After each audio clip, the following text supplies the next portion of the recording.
Good evening. Welcome to Crown Line Tonight. I am Evan Lanch, and tonight we do an expose on Trent Seaver, the man who once had it all and found himself in a deep, dark pit of despair, buried about 2 meters deep underneath depression. I asked him a few questions tonight, and here we'll have his interview after the break. I'm 34 years old, and I hate my life. Yeah, why do you hate your life? Because it was all taken away from me. I used to be on top of the world. They wanted me in the Alps. They wanted me in the Urals. I was in Asia, Africa, the Rockies, you name it. I was there. But it all got taken away from me. Run me through how this all went downhill.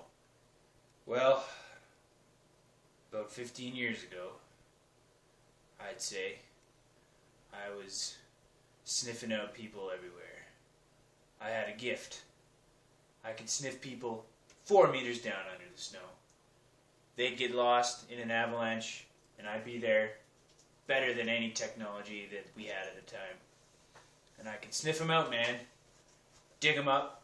I have these giant hands, giant nose. I could sniff them out, dig them up. But then one day, it happened. What happened? They came out with technology, man. Ruined my life. They came out with these new fancy probes, and they figured out that dogs had a better nose than I did. They figured out these new fancy transceiver majigs, and it ruined my life. They took it all from me, man. They took it all. How did dogs play a factor into your demise? Those cute little buggers. They trained them, man. They figured out how to train them. And those dogs were digging up people faster than I ever could. Put me right out of the job. How about the probes? Probes are another story. Yeah, those probes. They'd get people side by side. Picture this. Side by side, up on a hill. And they'd walk down the hill, probing away, very evenly, very systematically. They'd walk down the hill, and they'd dig the person out. They'd find them. They'd poke them under the snow, and they'd find them. Faster than I ever could. Would you say that the transceiver was the final nail in the coffin? Did you say Trent Seaver? Yeah, transceiver, not Oh. Trent Seaver. Sometimes I get confused. Yeah. The transceiver. No more transceiver for me. Yeah, they came out with these newfangled majiggers with batteries in it. I don't got batteries in me, so I wasn't really useful anymore, I guess. It's the way it went. Yeah, these transceivers, basically what happens is one poor bugger wears the transceiver, and if he gets buried, it's basically like me. It sniffs him out, but way faster. And anybody can do it. So you see, the transceiver really was the final nail in the coffin. They invented these, and everybody going into the backcountry seemed to want one, and they got one for Christmas and Hanukkah and their birthday and whatever. And they were going out there, and they didn't even care if they got buried by an avalanche, because this transceiver could find them quicker than I ever could. What about mobile apps? How are they shaping the world of avalanches? Mobile apps. Don't even get me started on mobile apps.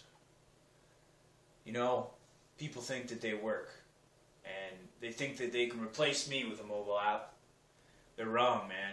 Mobile apps are bad. Cell phones are for Facebook and texting your woman, not for finding people buried in avalanches. You hear me? Your battery's gonna die. It's only got one antenna, so you can't find multiple burials. Like me, I can find multiple burials with my nose, because that's transceiver, that's what he does. But mobile apps, those things just don't work. As I said, they're for tee-heeing and LOLing and All those things are your friends, not for finding people buried in avalanches. Don't you forget that. One more question. Yeah. Looks like you haven't gotten a lot of sleep in a while. I haven't slept for 10 years, man. I just can't stop thinking about the transceivers and the beacons and the probes. Ruined my life, man. Ruined my life. We followed Trent to the site where it all began. I'm here with the man, the legend, Trent Seaver. How you doing, Evan? I hear this is where it happened, where it all started. Can you run me through the events of that fateful day? Yeah, this is where it all started. This is basically where I discovered my secret talent. I discovered I could seek a man buried beneath the snow, 4 meters, with just my schnoz. It was a miraculous day, one that I'll never forget. But it was torn all away from me, just like that. It'll never be the same, Evan. It'll never be the same. Although it was quite painful for him, Trent agreed to show us his special talent in seeking out people buried beneath avalanche snow. It was quite remarkable. I found you! Don't forget your breath! Incredible. We invited avalanche expert Frank Sherline to come out with his assistant and his dog to show us a little bit about finding people when buried in avalanches.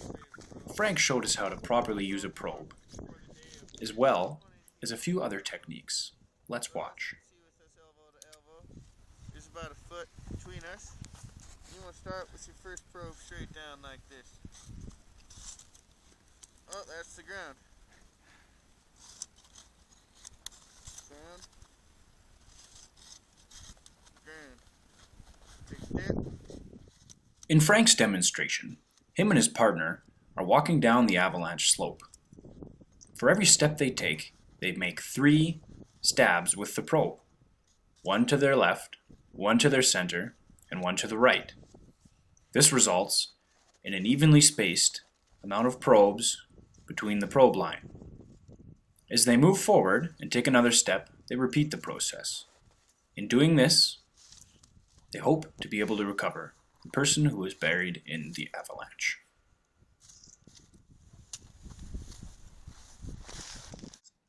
Let's watch now as Frank demonstrates how to use the transceiver with the probe.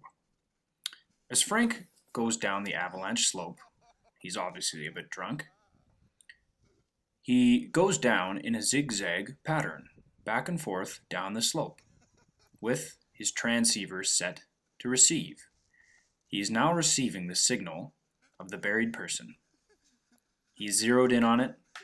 Let's watch what happens next. Where is he, Charlotte? Tell me, where is he?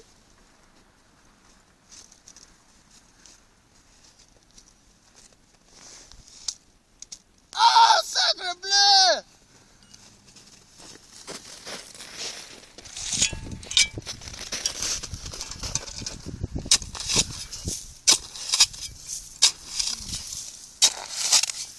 Where are you?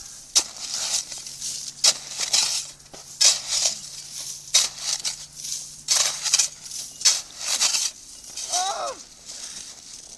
Hey, brother, he's alive!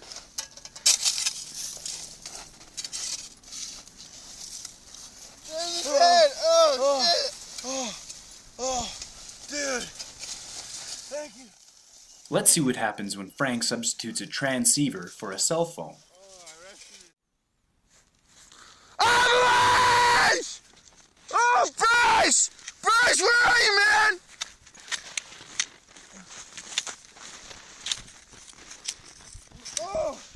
Oh, no, I got my phone. Oh, he's gonna be fine. Alright, I got Snog.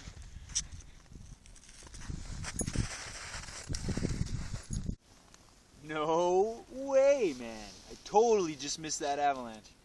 Awesome. I'm definitely going to update my status on this bad boy. Sick.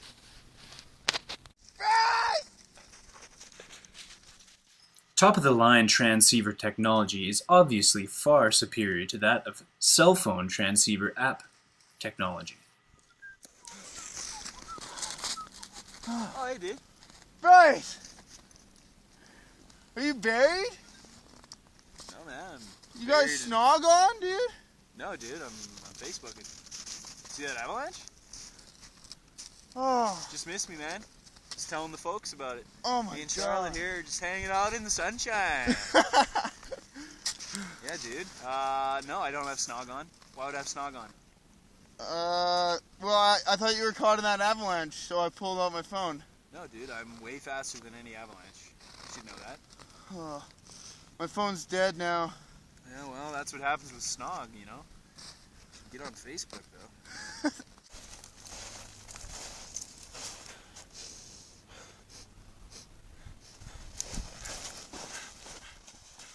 Perhaps, maybe, there is no room in the avalanche world for the man with the golden nose. Perhaps Trent Seaver's days came to an end for a reason. We may never know. For Trent Seaver, it was heartbreaking that day to watch the three things in avalanche technology that destroyed him: the probe, the dog, and the transceiver. Trent Seaver would never be the same. Join us next time on Crown Line Tonight for the story of the man with no face.